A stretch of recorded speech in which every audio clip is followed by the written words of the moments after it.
Dalam nama Bapa dan Putra dan Roh Kudus, amin. Permenungan Mazmur, tanggapan umat akan sabda Allah minggu biasa ke-15. Hai orang-orang yang rendah hati, carilah Tuhan dan biarlah hatimu hidup kembali. Bacaan pertama diambil dari Ulangan 30. Apakah engkau mendengarkan suara Tuhan Allahmu dengan berpegang pada perintah dan ketetapannya yang tertulis dalam kitab Taurat ini? Dan apabila engkau berbalik kepada Tuhan Allahmu dengan segenap hatimu dan dengan segenap jiwamu, sebab perintah yang disampaikan kepadamu tidaklah terlalu sukar bagimu, dan tidak pula terlalu jauh, tidak di langit tempatnya, tidak di seberang laut. Sehingga engkau berkata, siapakah yang mengambilnya dan memperdengarkannya kepada kita? Tetapi firman itu sangat dekat kepadamu, yakni di dalam mulutmu dan di dalam hatimu untuk dilakukan. Bacaan kedua dari Kolose 1, keutamaan Kristus. Ia adalah gambar Allah yang tidak kelihatan, yang sulung, lebih utama dari segala yang diciptakan.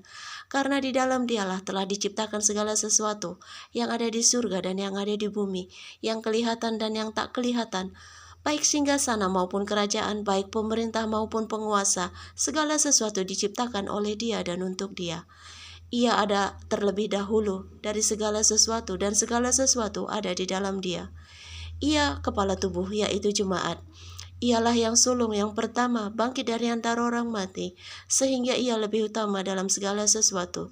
Karena seluruh kepenuhan Allah berkenan diam di dalam Dia, dan oleh Dialah ia memperdamaikan segala sesuatu dengan dirinya, baik yang ada di bumi maupun yang ada di surga, sesudah ia mengadakan pendamaian oleh darah salib Kristus. Bacaan Injil dari Lukas 10, orang Samaria yang murah hati. Ketika ahli Taurat ingin mencobai Tuhan Yesus dengan bertanya, apakah yang dapat dilakukan untuk memperoleh hidup kekal? Tuhan Yesus menjawab bahwa dengan mengasihi Tuhan Allah dengan segenap hati, dengan segenap jiwa dan dengan segenap kekuatan dan dengan segenap akal budi, dan mengasihi sesama manusia seperti diri sendiri, maka akan memperoleh hidup kekal. Tetapi orang itu bertanya kembali untuk membenarkan dirinya, siapakah sesama itu?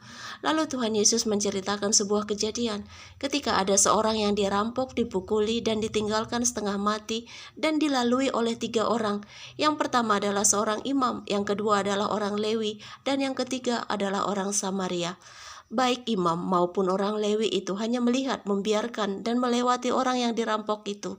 Tetapi orang Samaria yang murah hati justru membarut luka-lukanya, membawanya ke tempat penginapan dan merawatnya. Tuhan Yesus bertanya, siapakah sebenarnya sesama itu? Maka dijawab oleh orang itu, adalah Dia yang telah menunjukkan belas kasihan kepadanya. Ya Tuhan, ya Allah kami, perintah cinta kasih-Mu ada di dalam hati dan mulut kami untuk kami lakukan. Engkau adalah Allah yang telah menunjukkan belas kasih-Mu kepada kami dalam Tuhan Yesus Kristus. Semoga kami dapat menunjukkan belas kasih-Mu itu kepada sesama kami, agar kami kelak memperoleh hidup yang kekal bersama-Mu.